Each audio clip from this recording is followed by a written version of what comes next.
So a little bit about myself. I've been in student ministry for 8 years full time, but I grew up in the church. I grew up just volunteering and doing all sorts of stuff. My parents were always either on staff or heavily Mhm. involved. And so I grew up just doing volunteer work in the church, helping my dad with student ministry and kids ministry. And then I just had some really great youth pastors in middle school and high school that led me well and showed me what it was like to really follow Jesus with my whole life, not just at church. Right. And so there's a lot of us that are, I use the term church kids.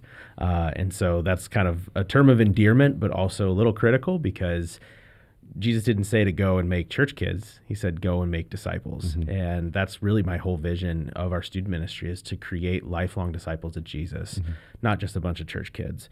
Because when they graduate high school, statistically, the drop-off rate of kids leaving the church or leaving faith, it gets a lot higher, especially when they go to college or out of Mhm. state or they detach from a church community. We're working to mitigate that, but also to create a place where students know that they can come back to faith, Mhm. but even belonging in a church community. And so, yeah, it's kind of a big mission that we have.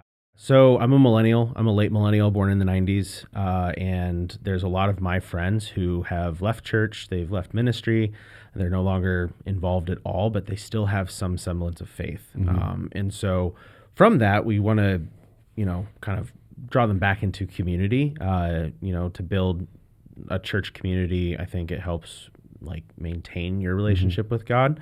It isn't your relationship with God. That's kind of on you. But what we're seeing with millennials and older Gen Z kids that have left faith or left church, they're coming back because they're familiar with what it is. Right. And what we do a little differently is we create an environment where everybody has a seat at the table.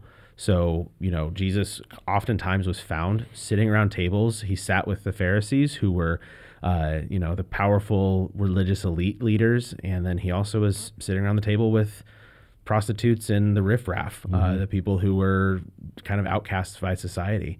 And so we found him eating and sitting and being around people like that. And sometimes people are like, well, yeah, that's kind of like he's kind of just excusing their behavior. And I'm like, no, that's not what it is. He's Mhm. there to impact hearts and minds. And so we adopt it's kind of a cliche phrase, but come as you are. We really do mean that because I believe that God is powerful enough to change somebody's heart and mind Right. exactly where they need it.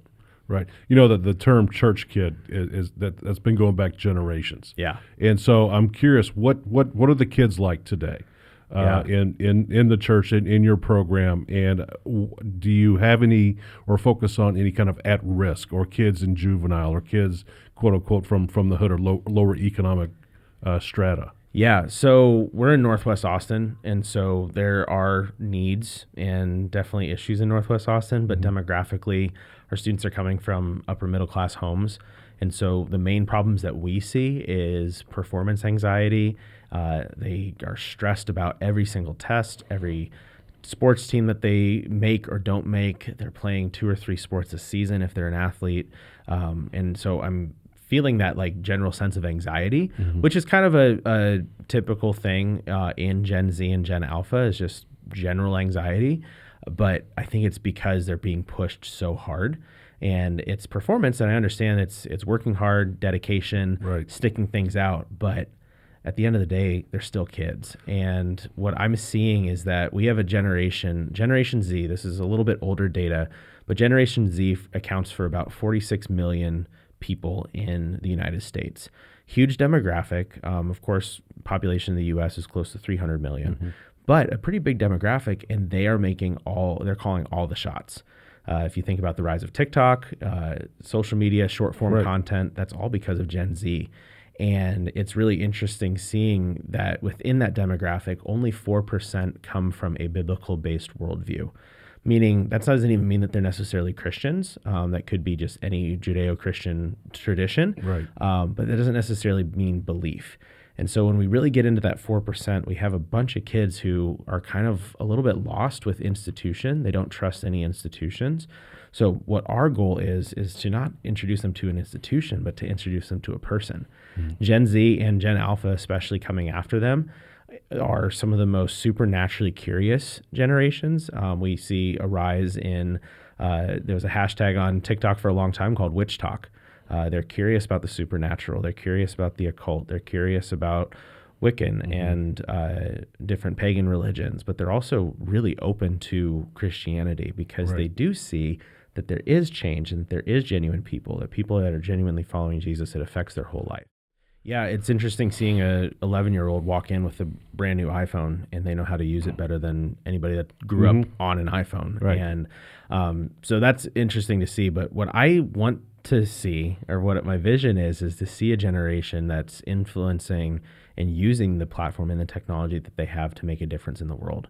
Their messages get out so fast, like social causes. They're a cause-driven generation. So any social cause very quickly will move and gain momentum and so kind of some like movement behind it. And it's really cool to see. And so what we want to do is to empower students to create content that matters, to create content that's authentic. This generation, they're kind of self-conscious like every generation. They're probably not posting the most heavily edited pictures of themselves, though. Their photos, oftentimes they call them photo dumps. They'll just post randomly 20 photos from the month, and it's just a bunch of unfiltered, kind of unregulated, not even really super aesthetic or visually pleasing kind of pictures, but it's just capturing their lives. And I see that trend. There's like a little bit less perfection that they're driving for. When it comes to social media, they're kind of looping back around to social media is not just entertainment, but it's actually getting back to connection. Yeah. So parents, I hear you. I see you. I'm going to be a dad very soon, and I'm really excited for that.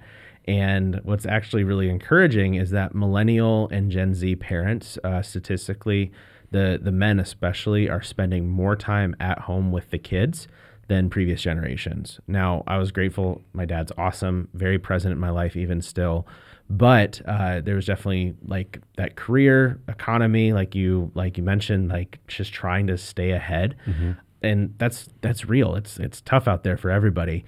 But what my encouragement to parents is to just be present. We are critical of our kids' screen time. We're critical of their use of social media. Maybe they spend way too much time, which is totally true and totally valid. But also, I think parents, we can totally get sucked into watching Facebook Reels or checking our phones for work and business and stuff that's important, but also the things that aren't. And if a kid is hearing and seeing, hey, watch your screen time, limit your screen time, or maybe you put restrictions on your kids' apps, which I highly encourage. Also, you don't want to be maybe caught being hypocritical. This generation definitely it's a really interesting dynamic of mutual trust and mutual respect. So when I'm correcting a student, my volume never increases. It's most of the time it's just talking like this of like, hey, listen, like you broke my trust or you did something that disappointed me. Now, here's the consequence of that action. What are the action steps going forward? And of course, like I said, I'm about to be a new parent, but I've been working with this generation for over 8 years. And so I've seen the full spectrum of post-COVID and pre-COVID in Gen Z, and they're very different and they're being parented very differently. There's almost like a micro generation within Gen Z. Yeah. So how does someone get a hold of you or get a hold of the ministry if they're interested in bringing their kids into the fold? Yeah, the easiest way is email me, Isaiah_Struve, that's STRUVE, at gatewaychurch.com. Try to get back as quick as I can. It's typically about 24 hours. If you need an emergency, though, you can call the church, and I'll be available to take your call. And then you can also follow us on social media. We are just Gateway Church Students or Gateway Students. And yeah, I would love to just engage with more people and kind of get the word out.